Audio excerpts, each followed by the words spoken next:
Let's have a couple of look at some common do's and don'ts about the lat pull down machine. Now, for some reason you'll see a common sight in gyms. People, when they come to do lat pull downs, they suddenly think they're a lot wider than what they think they are. So they end up doing lat pull downs with their hands all the way here. So you get people my width with their hands like 3 or 4 hand spaces wide. This is not the best practice, because the wider you take your hands, the more you do a huge stretch on your shoulder, and you can actually start twisting the muscle fibres over and the tendons, and that is something you don't want to be doing when you're exercising, because that can lead to injuries, and definitely you'll feel it in the morning. If you feel it in the morning, you might be thinking, yeah, that's a good workout. It's your body screaming at you saying, don't do that again. It's not one of those, yeah, that was brilliant. It's a stop from your body. So how we actually get the width of our hands is quite simple. It's a simple method. You just go up to the bar, place your hands at shoulder width, at your true shoulder width. Don't lie to yourself. At your true shoulder width. And then if you're doing pull downs to the front, you go 1 hand space outside it. If you're doing pull downs to the back, you simply do 1, 2, 1, 2. And that's a safe width, double hand space if you're going to be pulling down behind the neck. Let's actually have a look at what people actually do during the exercise now. So even if they have the perfect hand space, they tend to use a lot of their body to do the lifting. So from here, instead of leaning back slightly, like you should do, people really throw their body weight back and pull all the way down. Just like this. This is going to give you a lot of stress and strain on your lower back.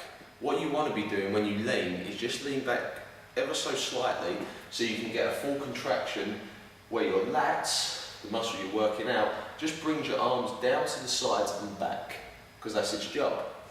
So from here, get your hand space with pulling down to the front. Lean back slightly, breathe out, just until you achieve what you have to achieve. That's it. Breathe in, stretch out at the top, so sitting forward, and then back again. Let's have a look at pull downs behind the neck. A lot of gyms and a lot of trainers turn around and say, don't do this, it's dangerous, you do a lot of shoulder damage. I'll agree with them if you haven't got the shoulder flexibility to actually pull it down behind your neck. But if you've got the shoulder flexibility to naturally pull your arms behind you like this, then it's an okay exercise. But you just don't pull it down as much and you don't roll your back over. So let me show you some things that people do wrong, even if they do have the shoulder flexibility.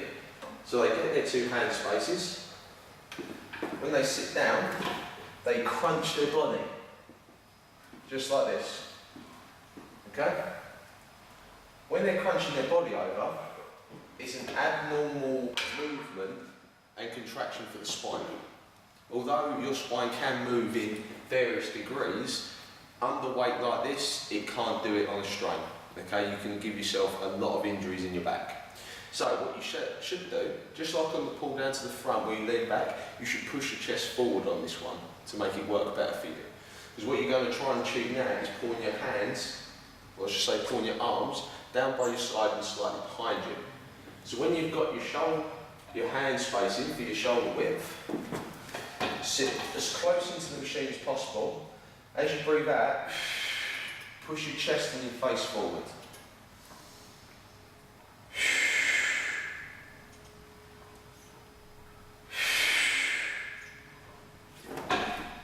This is going to give you the best rep range, and also it's going to put no stress on the main part of your spine. It's going to do no compression or contracting or rolling over the spine vertebrae. You're actually using your hips, keeping your back nice and straight and leaning forward. So remember, your hand spacing, if you're actually doing these exercises, is depending on your own shoulder width. Okay? And just remember, when you're leaning back to pull down to the front, you're leaning back from the actual hip and it's only very slight. And when you're doing pull downs to the back, you're pushing your chest forward just to get your body out of the way really, so the bar can come behind your neck. Okay?